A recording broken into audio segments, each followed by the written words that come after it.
Hi, Sai, and Sai here from Music Radar. Today we are checking out Elektron's brand new, well, it's not that new, but the Digitone II. Digitone 2, yep. Yep.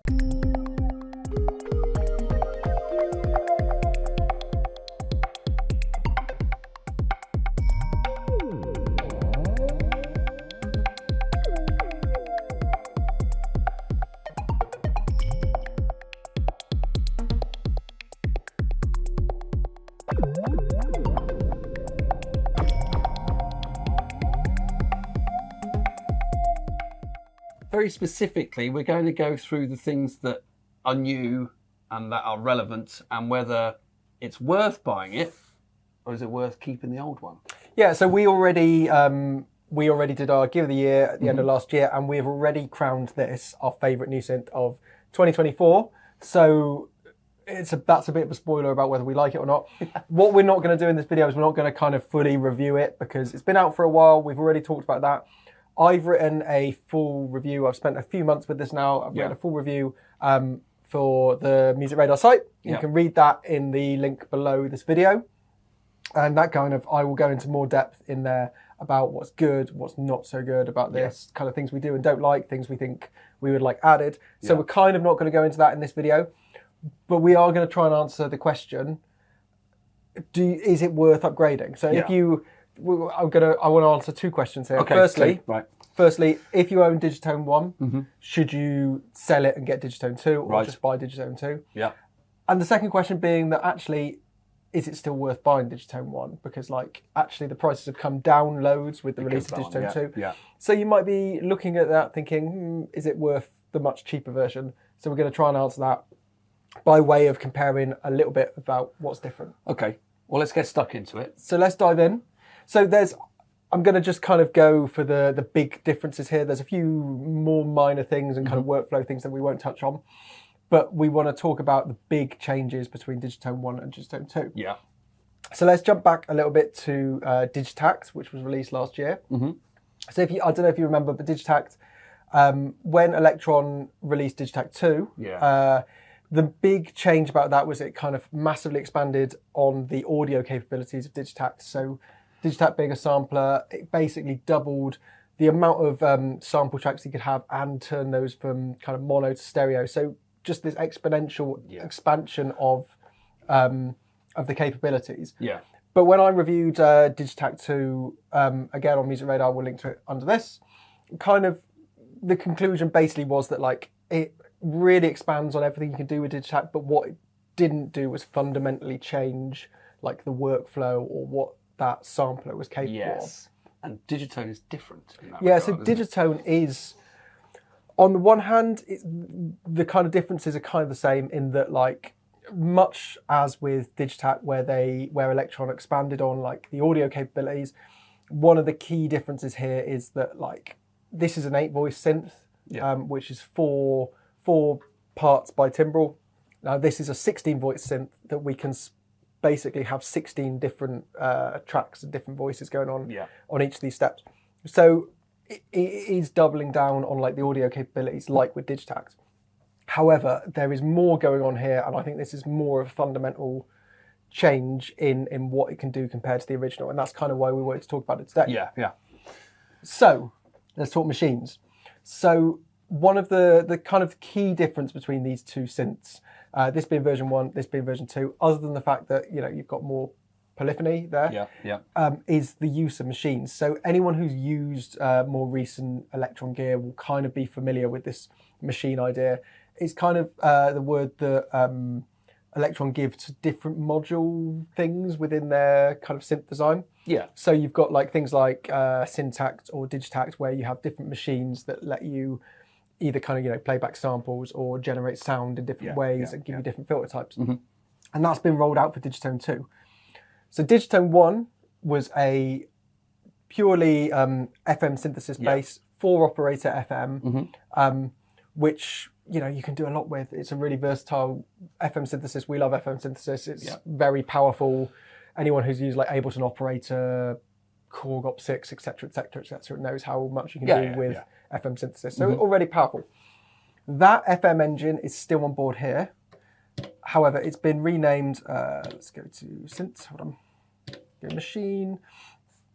Here that has been renamed FM tone up here. Yeah. So FM tone is basically means we have the exact same engine found in Digitone I. Not really any changes there. That can be applied to any of these 16 tracks. Still 4 operator. Yeah, still 4 operator FM. Pretty much works in the exact same way. Yeah. Much like on this one, you get these nice controls over the ratio. You can kind of dive into each operator in different menus, change the algorithm, all the kind of stuff that you would expect from standard FM synthesis. Yes. However, we have 3 different synth modes now on board here, which means that as well as doing all the FM stuff that you could do on the original Digitone, you can do some really cool, interesting new synth sounds. And obviously the big obvious one is the drum machine side of things. So the drum machine part of this is actually, I think, kind of the least interesting, and that's not because doesn't make for a great drum machine. It's kind of because actually Digitone 1 was already a great drum machine. Right, yeah. So this Digitone has been in my house for a few years. I really love it. I've been using it a lot. But actually, funny enough, over the years, what I've ended up using Digitone for most is basically as a little drum machine groove box.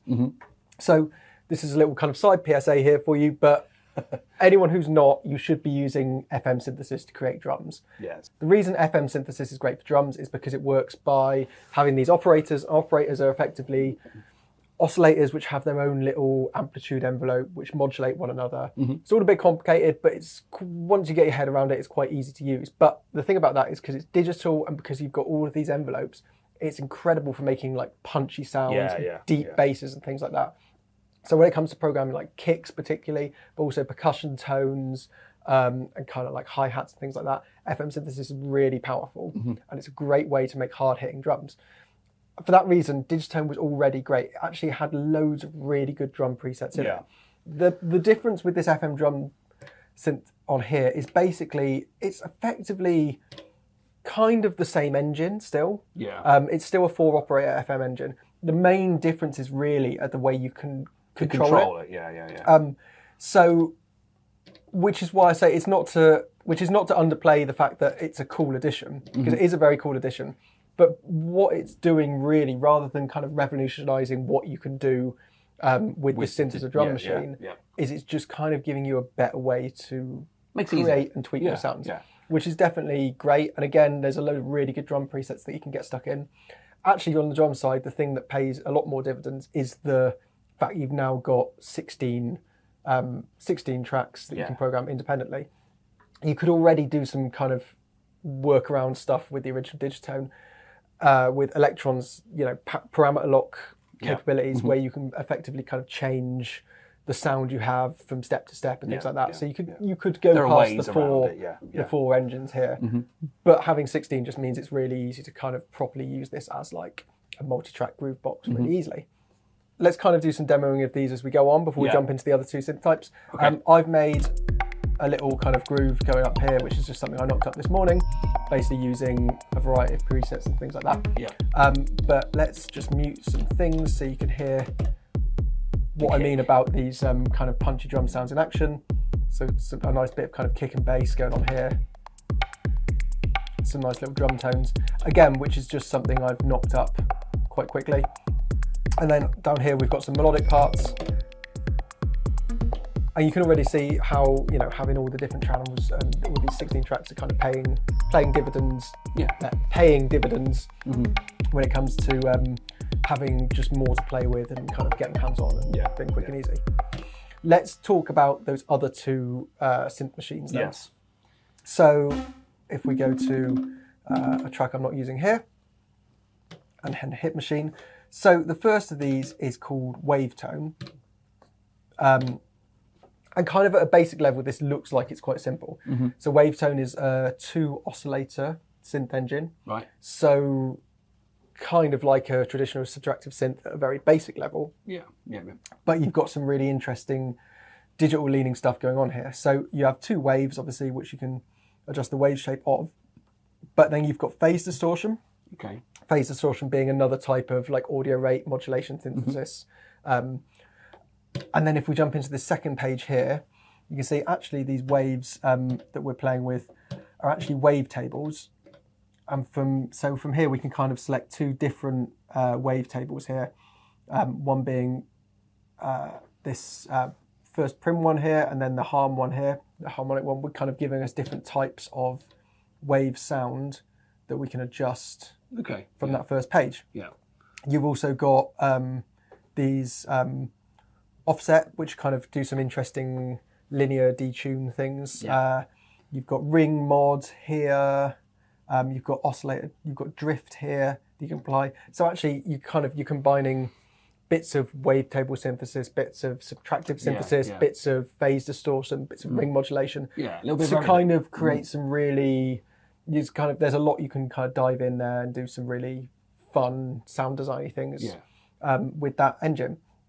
And so the final one here we've got is called Swarmer, and what Swarmer does is it gives you a single oscillator and then lets you apply a load of detuned oscillators around it. So let me just demo that in action for you. So if I turn down these other swarm oscillators, you can hear basically what we have is a simple single oscillator here. If I turn these up again, what this is doing is basically creating a bunch of detuned copies of that oscillator around it, which we can then adjust how spread those are. We can change the wave of that oscillator swarm. Then this animated thing, which kind of adds a bit of movement. We can use some noise modulation to add a bit of grit, and then we could also kind of change the octave of that main oscillator to add a bit of bass.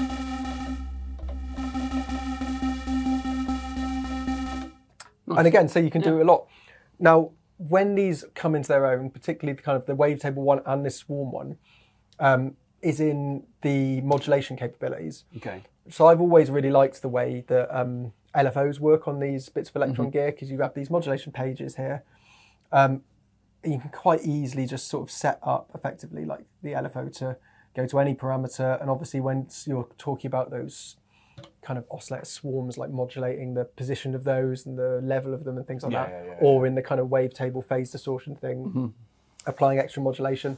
As with Digitact, Elektron here have applied an additional third LFO for every track. So you've basically got 16 tracks, you've got 3 LFOs on each track. So you can get a load of modulation going on. And that's one thing that's really, really fun about playing about this. So the machines, as well as the actual synth machines themselves, if we jump over here, we've got the filter machines as well. So again, like with Digitact II, Elektron have applied a new bunch of filter models here. So you've got the kind of legacy low pass, high pass, which is kind of the same filter that was found on Digitone I here. But then you've got wrong menu. Then we've got a new low pass, you've got a new multi-mode filter, and that new multi-mode filter you can sort of sweep the filter type like that. Again, we can modulate that using the LFOs. And then you've got an EQ. A new low pass type, and my favourite ones here, which are the comb filters, kind of comb plus, comb minus. Let's go on to this track here, which is, start playing my little example again. So this is a track which I am using here, the wavetone, kind of a very simple sound to set up with the wavetone thing. But what I've got is this comb filter applied here, so we can kind of just play this. Again, I put this in keyboard mode. That there is kind of fixed the scale that we're playing around with, so it's easy to mess around with. And then we can just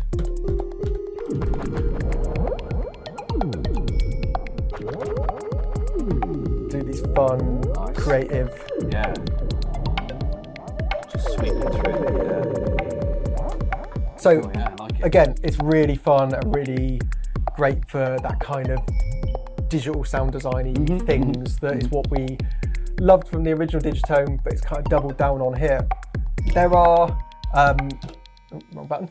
There are other changes here that are really handy as well. You've got a few more effects. You've also got this. You can see compared to one here, where we've got the 4 pages of sequencer here, which is 8 here, meaning that the step count has been doubled from 64 to 128 steps. Okay. And obviously you can kind of chain things. Oh, hitting that. You can chain things to create songs and things like that. Yeah. Now, I will admit, when it comes to all of those song modes and things like that, that's where I kind of tend to bounce off of these Elektron things. Do you find that generally with a lot of gear? Because I definitely do. I do as well. So what I love about, what I always loved about Digitone 1, and I really love about Digitone 2 as well, is that you've got the general kind of in the mode sequencer here. You've got all of these classic Elektron features like parameter locks, got conditional triggers, which being conditional triggers meaning that you can, let's just go, you can kind of set things to happen on the first cycle of a loop, second cycle, on the condition that something happens before, something happens after, etc., etc. You've got probability, so you can set probability levels for whether something triggers or not, etc., etc. And that's all really fun. You've got kind of roll note kind of repeats. You can nudge things for micro timings, things like that. And that's like there's a load you can do in the hands-on thing. As you were saying, there's some really great presets when you load this up where clearly people have taken the time to make effectively full tracks where things evolve and things that Yeah. Honestly, that's the kind of side of things where I always find that like, oh, I've got a great little loop. No, I'm going to just chuck this into Ableton. Sure. It's just better to do it, from my opinion, with like a mouse and keyboard. Yeah. But again, that's just opinion. And particularly if you were going to do like a live set or something like that, you would kind of pre-program longer things. Yeah. And also kind of feeds into another thing that this one does very well is the MIDI tracks. Yes. So again, like a lot of these bits of Elektron gear, the sequencers can be used to pump out MIDI to external hardware. And again, the kind of 16 tracks here means that we have a massive expansion of the amount of MIDI tracks we have. Yeah. Again, we don't really have any expansion in terms of like the kind of ins and outs. You've still got the two MIDI ports here and kind of USB. But obviously you can kind of use that to hook up to a variety of different things. Yeah. So it's more sort of centerpiecey with the additional kind of the doubled count of MIDI track control. Yeah, there are a few things that it still doesn't do MIDI-wise that kind of people have picked up on, and again, read the full review, we'll discuss this more, but like kind of things like the ability to send out arpeggiations using MIDI and stuff like that. Yeah. But on the whole, it's a really powerful centerpiece for like a live setup or a studio kind of thing. Yeah. So let's talk about, this is great. Yeah. This is still great. Yeah. Should we be buying them on the cheap now that this one exists? What's your theory on that? So let's answer the two questions one by one. First being, should you upgrade? Yeah. My thought on that is, if you like the look of this and you've got the money, I think it's worth going for. I love those new synth engines. Yeah. The fact you have the more power, the kind of, the extra amount of polyphony and audio outputs and things like that feels like it warrants the slight jump in price that you've got, which is a kind of effectively a couple of £100, a few $100 compared to the launch price of the original. Yeah. But that has come down anyway. But obviously on the second-hand market. Yeah. To answer the second question. Actually, and again, I'm going to kind of contradict myself here because I'm like, great, go out and upgrade. But also, this is still great. And I'm, like I said, we've been playing with this for ages. I'm going to send this back basically to Elektron straight after this video. And I still will love this because it's still great. Honestly, so looking at price points at the moment, because obviously this has come out, you can pick these up for about half the price you can pick these up at the moment. And I would say don't overlook that as a great deal. Yeah. So again, you've only got the 4-operator FM synthesis engine in here. But as I said, for drums, it's still great even without the FM drum thing. Like I don't feel like you're really lacking the ability to do great drums still. The other modes are great, but FM synthesis is a really deep and powerful synthesis type. And I've seen, when I was kind of Googling around Digitone 2, you kind of see some comments of people already complaining, being like, oh, Elektron should add more synth engines or whatever. It's like, honestly, even years after, if you feel like you've got everything possible out of an FM synth engine, you probably haven't. Like, Yeah, you I know can you do mean. so I know much you with it. Like, Yeah. it's the same with like, anything like Ableton Operator or things like that. It's just really powerful synthesis type, and you can still do So much with it. loads. And so I don't feel like this is suddenly obsolete. No. And actually, for the kind of 400, 450 pound price that I've seen these going for, that's a great price. It's basically half of this. And actually, you could probably, if you're that worried about having the like extra voice counts, probably by two. This would be quite Well, pretty some cool people, setup. some people probably got one and thinking, well, maybe I'll get another one. Yeah. So I mean, Yeah. in summary, contradicting ourselves again. So in summary, yes, go out, sell that and buy that, but also buy that Buy because that it's cheap. man, yeah. So Yeah. I've answered neither question successfully. The one thing to take away though is that you should be making drums using FM synthesis. That is a good takeaway. That is We our like that. final point here. That is that, the Yeah. underlining factor for everything. Cheers, Si. I Thanks. think, despite the contradiction, there's information here that you can take away. Hit the comment section whether you agree with us or not, or if you have one, you want the other one, you've done both, whatever. We'd like to hear from you. Missing features, things you'd like to see. Yes, all that what stuff. you want Elektron to release next. Yeah, don't forget, check out the review of this and this if you haven't done that already. And also comment on that as well if you come back to it. We'd like to hear from you. But until then, I think let's have a little bit more of that demo-wise. And we'll see you again soon. So cheers.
Thank you.